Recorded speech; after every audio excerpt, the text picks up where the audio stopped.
हम पढ़ रहे थे MCT, जो कि आपका 7th सेम का सब्जेक्ट है फाइनल ईयर का। और MCT का फुल फॉर्म है मैनेजमेंट कॉन्सेप्ट एंड टेक्निक्स। कल हमने स्टार्ट किया था और पहले हमने स्टार्ट किया था प्लानिंग से।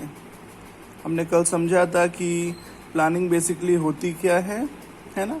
प्लानिंग हम कहाँ पे किन के लिए इस्तेमाल करते हैं, इंडस्ट्रीज़ के लिए, बिजनेस के लिए, और उसमें फोरकास्टिंग वगैरह का क्या मतलब होता है और वो कितनी ज़रूरी होती है। अब हम आगे देखेंगे नेचर ऑफ प्लानिंग। ठीक है, नेचर ऑफ प्लानिंग का मतलब होता है प्लानिंग का स्वभाव।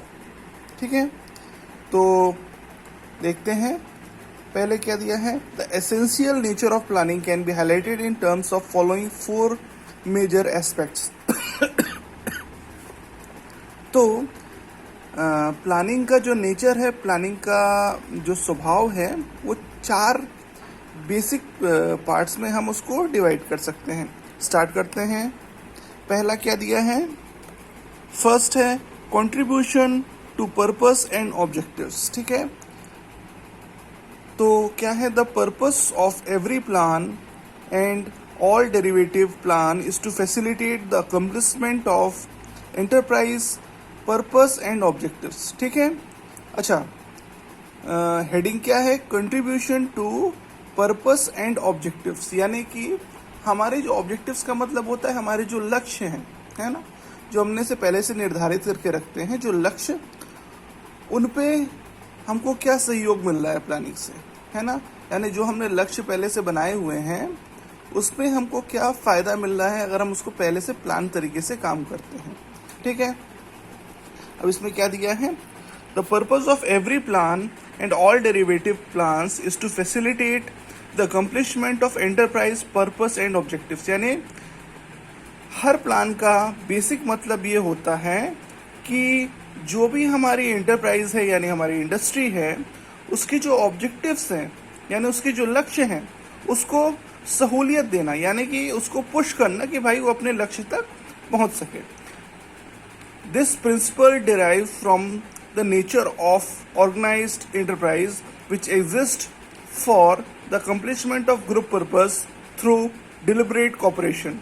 अच्छा, इसमें बेसिकली क्या होता है कि क्या होता है, अक्सर जो इंडस्ट्रीज होती हैं वो ग्रुप्स में होती हैं।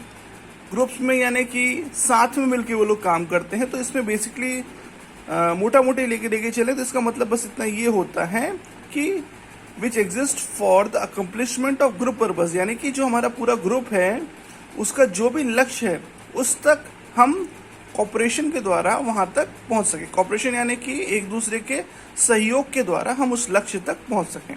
सेकंड है primacy of planning. Managerial operation in organising, staffing, leading and controlling are designed to support the accomplishment of enterprise objectives. क्या लिखा है, मैनेजेरियल ऑपरेशन, यानी मैनेजेरियल ऑपरेशन का क्या मतलब हुआ, मतलब जो मैनेजर जो भी काम अपना, मैनेजर का जो दायित्व होता है उन सबको हम बोलते हैं मैनेजेरियल ऑपरेशन। अच्छा, मैनेजर क्या क्या काम करता है, organizing, staffing, leading and controlling are design to support the accomplishment of enterprise objective. यानी मैनेजर का बेसिकली काम क्या होता है, ऑर्गेनाइज करना, स्टाफ को देखना, अपने स्टाफ को किसी लक्ष्य की तरफ लीड करना और कंट्रोल करना। Hence planning logically proceeds the execution of all other managerial functions. यानी कि लॉजिकली लॉजिक को हिंदी में क्या बोलेंगे, लॉजिक लेके चलते हैं। लॉजिकली मतलब सोचना कि भाई हाँ, ये इसको कहते हैं सही तरीके से सोचना, यानी कि कुछ भी नहीं सोच लेना।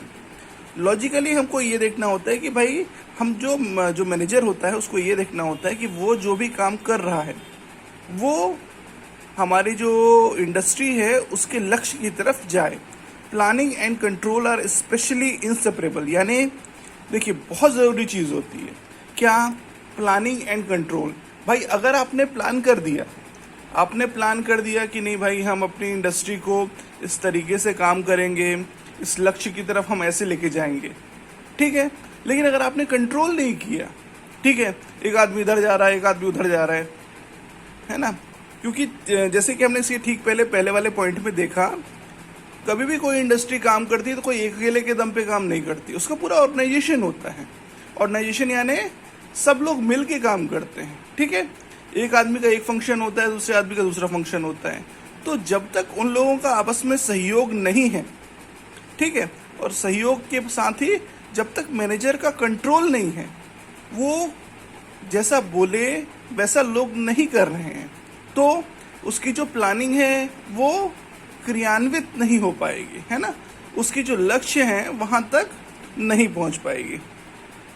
अभी बेसिकली ये आप देख रहे हैं, ये रिलेशनशिप है बिटवीन प्लानिंग एंड कंट्रोलिंग, ठीक है। इसमें देखिए आप, प्लानिंग है, फिर इम्प्लीमेंटेशन ऑफ प्लान्स है, उसके बाद उस प्लान को कंट्रोल करना, controlling, comparing plans with result. उसके बाद क्या है, no undesirable deviation from plan, यानी कि बेसिकली हमने पहले प्लान बनाया, फिर उस प्लान को हमने इम्प्लीमेंट किया। इम्प्लीमेंट करना यानी कि क्रियान्वयन करना, ठीक है। उसके बाद जो हमारा प्लान है उसको हमने कंट्रोल किया, ठीक है। किससे कंट्रोल किया? उसके बाद उसके रिजल्ट्स हमने देखे। हम उसमें ये देखते हैं कि भाई कोई अनडिजायरेबल चीज़ तो नहीं हो रही, जो हमारा जो लक्ष्य है उससे चीज़ें भटक तो नहीं रही हैं, ठीक है। अगर जैसे कि आप ये शहरों में देख सकते हैं, अगर अनडिजायरेबल डेविएशन होता है, अनडिजायरेबल डेविएशन का मतलब जो चीजें हमारे लक्ष्य की तरफ नहीं लेके जा पा रही है ना, अगर हम अपने लक्ष्य की तरफ भटक रहे हैं तो क्या किया जाएगा, हमारे मैनेजर के द्वारा करेक्टिव एक्शन लिया जाएगा, है ना। करेक्टिव एक्शन लिया जाएगा यानी कि सुधार किया जाएगा कि भैया आप गलत कर रहे हो, ठीक है, हमको इस तरफ जाना है। उस करेक्टिव एक्शन के द्वारा फिर से हम अपनी प्लानिंग की तरफ बढ़ पाएंगे, जो हमने पहले से सोच के रखा हुआ है, ठीक है। आगे बढ़ते हैं। Unplanned action cannot be controlled. अच्छा, अगर आप पहले से कोई प्लान नहीं बना के रखे हुए हैं, ऐसे ही चल रहे हैं, तो कंट्रोल करना पॉसिबल नहीं होता। पर कंट्रोल आप कैसे नहीं कर पाएंगे, क्योंकि भैया पता ही नहीं है कि हमको करना क्या है, किस लक्ष्य की तरफ हमको कैसे जाना है, तो कंट्रोल कैसे होगा? कोई कुछ भी करेगा, है ना। उस चीज में हमारा जो रिजल्ट है यानी जो हमारा प्रॉफिट है वो नहीं हो पाएगा हमारी कंपनी को, ठीक है। For control involves keeping activities on course by correcting deviations from plans, यानी कि अगर हमारे लक्ष्य से हम अलग हट रहे हैं, हमारा जो प्लान है उसके लक्ष्य से हम अलग हट रहे हैं, तो उस पर कोई करेक्टिव मेजर लेना, ठीक है। हमारे मैनेजर जो हमारा मैनेजर होगा वो उसमें इम्प्लीमेंट करेगा कि भैया अपने को इस तरफ जाना है, ठीक है। तो हम दोबारा, कहते हैं ना हिंदी में एक शब्द है, दोबारा पटरी पर आना, है ना। प्लान दस furnish the standards of control, यानी कि कंट्रोल आप तभी कर सकते हो जब आपकी पहले से कोई प्लानिंग हो। थर्ड पॉइंट क्या है,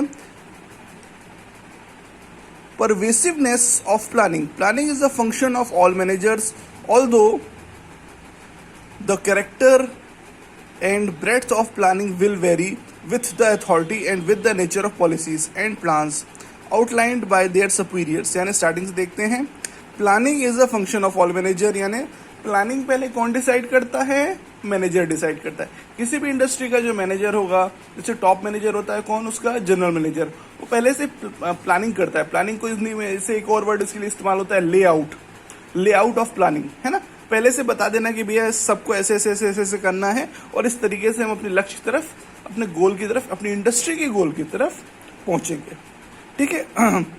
although the character and breadth of planning will very with their authority and with the nature of policies, यानी कि प्लानिंग की चौड़ाई, यानी कि भैया कितनी ज्यादा प्लानिंग करनी है, और उसका स्वभाव जो है वो हर इंडस्ट्री के हिसाब से बदलता रहता है। जरूरी नहीं है कि भाई एक इंडस्ट्री में हमको इतनी प्लानिंग लग रही है तो दूसरे में भी उतनी लगेगी।